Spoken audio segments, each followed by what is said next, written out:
Good evening, ladies and gentlemen. Actually, it's afternoon, but good afternoon, ladies and gentlemen. This is going to be Harry Muppet. We are going to be casting game number 4 of the grand final of the Go4SC2 monthly cup, organised by the ESL, that's the Electronic Sports League. This is the grand final. Is going to be between Hyun, up in the top left, the red Zerg, and on the bottom right, the blue Terran is going to be Mentalking, whose name is Shuttle, but his real name is actually Mentalking. Now, here's the thing, alright? When I downloaded these replays, it said that Hyun won 3-0. Actually, it said Hyun won 3-1. So last game I was expecting the Terran player to win, and yeah, he didn't win. I was assuming that the Zerg player won 3-0 and somebody just made an error in the tournament, but now we've got this fourth game. I'm not sure if it's just a game these guys played after Hyun win the tournament. I have a feeling that somebody messed up the order of the replays when they put him in the replay pack. So this is actually the final game, but yeah, I kind of messed up and told you who wins this game. Whatever, we're going to watch it anyway. It's going to be awesome. You know that Hyun wins the tournament because I've told you already, and all the blame goes on me because I can't exactly blame somebody else who put the replays together. And maybe it would have been a good idea for me to watch the replays beforehand, but I have said it before and I will say it again. Casting a replay after you've already watched it once is absolutely just an abysmal thing to do, because all the excitement goes out of the game. You know exactly what happens.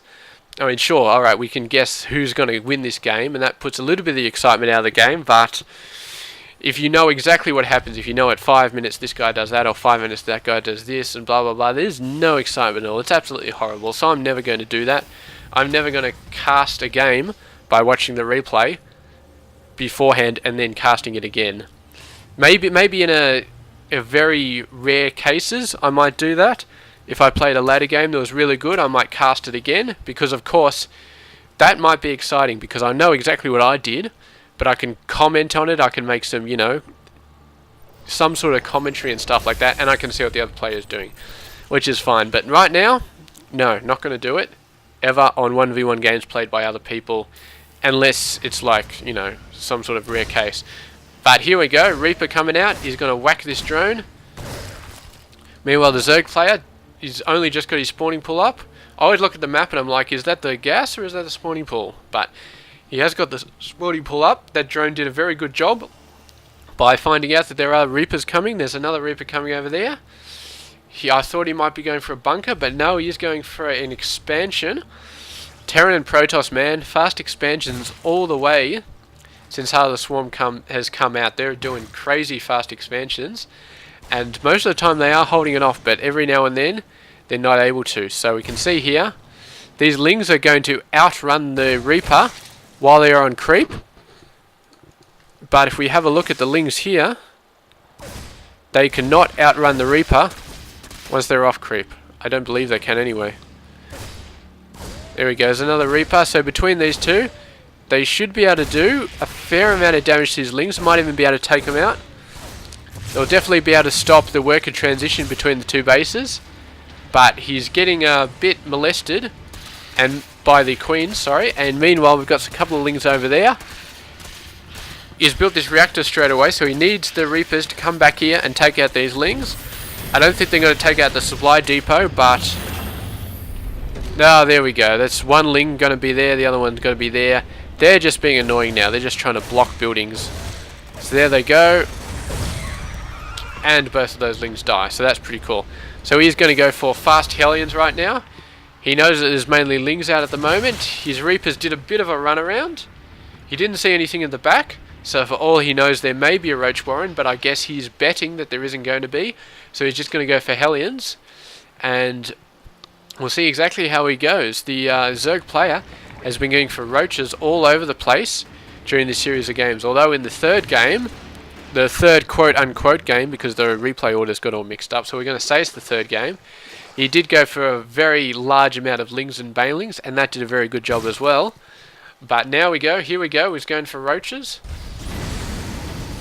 The Terran player is going for a couple of Widow Mines as well as the Hellions. I'm not sure about this. The Widow Mines have been good, But the Widow Mines are very defensively oriented sort of units. Very hard to use them in an offensive manner. So I really like to see him push out with maybe 4 or 6 Hellions and just try to roast some drones. Just really roast the crap out of a lot of drones. Because that is what Hellions are good for, and we haven't seen that so far. He's built Hellions nearly every single game, but we've never seen him go in there and roast some drones. But we might be seeing it here. Here he goes, he's going to move in. It may just be for a scout, it may be on a drone roasting expedition, but the roaches are going to come out very soon, so he's got to be very quick if he's going to roast them, but it doesn't look like he is. He's just going to pull back. He did a bit of scout, he saw the base here, and that is fine, that is good. And now we have the roaches up, and we're going to see if the Terran player can do what he needs to do to deal with these roaches. We really need to see either some excellent Widow Mine use or some tanks or marauders, something like that. And right now, I don't think he has what he needs to have to deal with these roaches right there. There's 7 roaches, but I think it still may be beyond what the Terran player currently has to deal with those roaches. He's just got Reapers and a Marine in there. A couple of Widow Mines, but Widow Mines only go so far. We've got a dropship now with a couple of Hellions dropping them down. Looks like they roasted quite a few units over there. May have roasted a couple of drones, but I don't think they roasted a large amount. I think he's evened out the harvester count a little bit, but we'll see exactly what's going on. Here he goes, he's got to come back. He's got to drop these guys again. There is a spine crawler there. And he can actually heal the Hellbats. I guess the Hellbats count as infantry when they're in that spot. So he's going to be able to heal them. The Zerg player doing an excellent job of getting spores and spines down on every single base. And here we go. Those really fast drop ships, able to drop units instantly as they're moving. Just been really good. The drone's already moving back into position. Now they know that they're going to be alright. This medevac with 2 Hellions still left over. Might go in again. Might be able to do another drop, but it probably will be the end of this medevac, because it's almost certain that this spore crawler will take it out if it moves in too close. But you probably get some Hellions in, probably get another few kills. And I do like this action by the Terran player, but unfortunately he's just not doing enough to the drones. The harvester count for the Zerg player is still far too scary, and he's really not slowing him down anywhere enough to really do the damage he needs to. But he is keeping him distracted. The Zerg player hasn't had the opportunity to really send in with his massive roach army. Here we go. Here's quite a lot of drones being roasted there. A bunch of roaches were really fast on the scene, but I don't think he got that many drones. No, not that many. He's starting to catch up though. He may have killed 10 drones total, approximately. We'll say a good... excuse me, I'll say a good third of those are probably drones. But the Zerg player is not falling behind by any stretch of the imagination. Those roaches all over the place, really doing a good job. And here he goes, the Terran player going for a 3rd base. The Zerg player is currently only on 3 bases, but we can almost certainly expect him to put down a 4th very soon. He's going for a Spire, so that may be Mutalisk play. Muta's not a bad choice, not a good choice either, but we'll see. He doesn't have a very large marine population at the moment, so he might be able to do something. Definitely Corruptor's not going to be that useful. They could hit Medevacs, but that's about it. So it's not going to be a massively good unit. He does have a Baneling's Nest coming up. Oh my god. I'm so sleepy. It's 2:15 in the afternoon and I'm yawning. There is something wrong with me. It's not to say this game isn't exciting, because it is exciting. Look at that. Queen just got roasted. Died in the throes of a fiery death. That was definitely exciting. At least from our perspective. It probably wasn't exciting from the Queen's perspective. But we've got some exciting upgrades going on. We've got an exciting Overlord upgrade. Exciting Burrow upgrade. The Spire is just about to come out, which is pretty exciting. Weapons for the Marines and the Marauders, that's pretty exciting. Another Medevac coming out. Medevacs are always exciting. And yeah, I mean, what more can I really say? 13 roaches, that's pretty exciting. Bunch of Widow Mines going to come up there. Bunch of drops over here. Just sending links over there. The roaches are a bit slow to go in there. He's going to wipe all these guys out with a nice bit of Hellion in the front, and he should be able to wipe this hatchery out. Meanwhile, he's going for attack there, planted some Widow Mines. He's going to try and lure this Roach army in there, and that should be able to do a lot of damage to those Roaches. Those Roaches took an absolute pounding from those Widow Mines. He's going to try and back up, but he's being hit it from 2 different directions at this point. Got some nice Marauder forces going in there. Roaches coming up, trying to defend. Going to push those guys away. I believe the medevac got taken out at the last second. Another attack going down there. Just manages to get these guys, lift them up off the cliff. It's going to run them away. Luckily, Roaches cannot attack air. Otherwise, this whole thing would have just been completely gone by now. I think he tried to plant the Roaches on top of the Widow Mines there to get the Widow Mines splash damage to destroy themselves. He's partially successful, but not successful enough to actually wipe them out. And here we go, this small force just going to get taken up by the medevacs, and the Mutalisks are in hot pursuit. That is 4. I can't see how fast the medevacs are, but I don't think it's fast enough. Manages to get 2 Marines dropped down. It's not going to be enough. How fast are these bloody things? 2.5. Yeah, the Mutas are just going to own them completely. So Mutalisk, definitely an excellent choice. He's got a stim in there. He tried to get those Banelings up, but he's chosen to cancel it. It's probably a good choice. Is he only got 19 minerals and gas, but I believe it cost 25 minerals and gas to morph those in, so it was a bit of a loss there. But if you look at his economy, I don't think he's going to notice it that much. I mean, he's just got a massive amount, although the Terran has a massive amount as well. If you have a look, it's 30 per base, so mining off 3 bases, he's doing a pretty good job, but he does need to start thinking about getting a 4th base. He's managed to deny the Zerg's 4th base so far, so he's still in a good position, but you can bet. Oh, here we go. Beautiful Widow Mines. Absolutely beautiful. Took out about 6 Banelings there with Widow Mines. And he managed to stim and run away 90% of his force, leaving the 1 unit left to take the hit. Meanwhile, the Zerg player going in here. He's going to meet up with a nice Marine Marauder force, but it's not going to be enough to head this Zerg attack off. So we've got a decent invading force here, decent invading force there. The Zerg player chooses to move back and try to take these guys out, but I don't think he's going to need to. These guys are going to be wiped out just by Lings and Roaches reinforcing, so he's not got much to worry about there. And I would have liked to see him actually continued with that push, but here we go. The Terran has built up a force which is going to be good enough to take it on, so he's going to run back in. He's going to do another attack. He's planting down Widow Mines as he goes, and then lifting him up and coming on with him. So if he starts to feel like he's not doing well enough, he can just retreat out, run over the Widow Mines. The army that chases him gets owned by the Widow Mines. And here we go, another Zerg attack. He's going to move out, is he? Meanwhile, the Terran player going in here. That Baneling attack was pretty devastating. It took out about 1/3 of those ground forces. Some of them got away, but not enough. He starts to unload them, and then he sees the Banelings, and he loads them right back up. And he's trying to save them. Here we go, there's some Widow Mines. These are going to knock out a lot of these forces when they come up. That's going to cut down on all the Ling forces there. These guys doing a bit of hit and run attack. They've wiped out all the Lings. They've just got the Roaches left. He could try and attack this force, but he's going to choose to fall back. And meanwhile, the Terran player getting his 4th base up. He's going for a planetary fortress over here. Just orbitals at all his existing base. So he's going to be able to hold on to this base for quite a while. He's got some missile turrets as well to defend against the Muta force. Here's some Lings coming in here. Some Lings coming in there. Here we go. He's going to go in and going to try attack the force. Planetary Fortress isn't quite up yet, so these Lings should do a bit of damage. But the Marines coming in there are going to be able to scare them off or kill them or one or the other. And there's the Planetary Fortress up. Meanwhile, we've got a drop over there. It's going to go in, going to take out a few drones.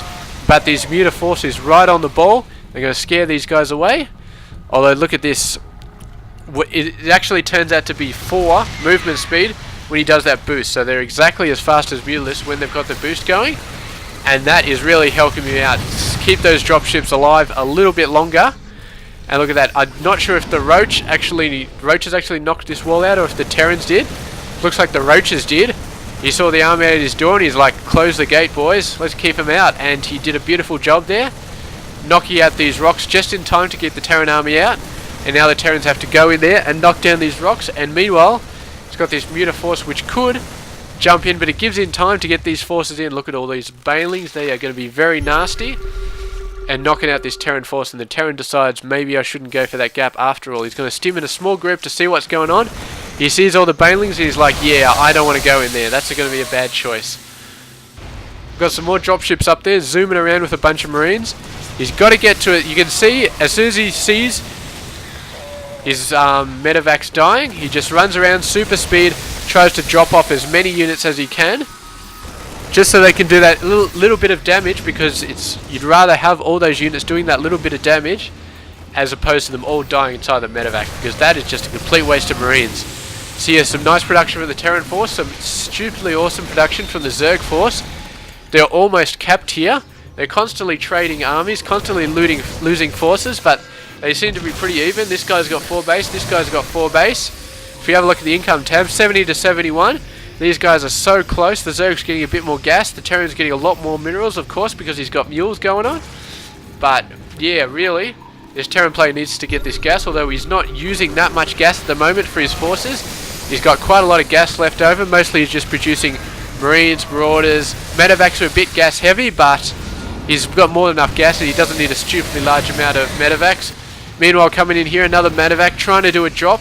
It's not going to work. Widowmine burrows down, just misses hitting all those banelings. That's not going to be good for that Widowmine. He could have really made a name for himself by destroying all those banelings. I think he got a fair amount here, but there these guys go. So many lings on the field, and he's really starting to rely more and more on the Widowmines to be able to take all those lings out. The Marine and the Marauder force are just not enough to deal with these massive amount of lings. They're just not nearly enough to deal with these lings. These lings are just constantly pressuring everything all over the place, and it comes down to lucky hits of the Widowmines to keep this Terran player in the game. He really doesn't have anything else at the moment. He's got these forces coming in, they're doing a lot of good damage. But yeah, I gotta say this again, it's coming down to the Widowmines to do the damage that he needs to do, and he's doing an excellent job of getting those Widowmines placed everywhere. And I do mean everywhere. They're all over the place. There's just blue blips here, there, everywhere. And this Overlord just literally crapping on the Terran's day right there. We've got some Maulings coming in there. This force should get wiped out. The roaches are all going to die, so that's pretty sweet. These rocks are going to go down. These Lings going to run in. He's got another command center ready to go. He's got no defenses here. And there we go. He's ready for it. He moved these forces down. He just had them built up from the production. So they're all ready to go. They managed to scare this Overlord away. He manages to survive with only 18 health. It's an excellent job done by that Overlord. And we can see the Terran player really starting to pull back in this game and starting to make some really good moves. But talk about a really good move. Ultralisk coming out on the field for the Zerg player. Now, he does have a fairly large amount of Marauders here, so I'm not sure he should be extremely worried about the Ultralisk, but they are going to provide a very heavy bunch of artillery to move into the Terran army. Terran army has an excellent position though, just on that little gap there, and the Zerg player says good game. He leaves the game. I'm not sure that he was losing, but I guess his I guess he felt that he couldn't hold on this base from the incoming Terran army. He couldn't hold down this base from the Terran army, or he couldn't have defended both of them. And I guess if he lost one of these bases, he was just going to be too far behind. He saw the other base coming up there. Look at these. Are these all planetary fortresses? I really can't say. That's just a massive amount of command centers all over the place. He's obviously just muling it up like there's no tomorrow. Doesn't actually show mules on this list. Did he have mules? No, he didn't actually have mules at this time, but I'm betting he could have put down like 50 of the damn things if he really wanted to. But anyway, thank you very much for watching this game. So it does seem like the replays were in a little bit of a misorder, which is fine because it makes me more than happy to see that our Terran player Mentalking managed to give Hyun a very thorough thrashing there with that awesome Marine Marauder force, because there's nothing I like less than having a 3-0 win streak. I mean, it's cool, you can say congratulations, but you've got to have a bit of to and fro. You've got to have a bit of getting in there, doing some attacks, being on top, and then suddenly the opponent throws something back at you and you just can't deal with it. That's what makes a tournament series really, really great, and I'm glad we got to see this here, even if it was in the wrong order. So thank you very much, and I will get a 5th game up and running, because of course we need 5 games in the series. Otherwise, if there's only 4 games, then you guys will be like, well, what the hell's going on here? I know you will already know what's happened if you've already watched the 3rd game, but by the time you've watched the 3rd game, you already know what happens at that point, so it's fine. So thank you very much for watching.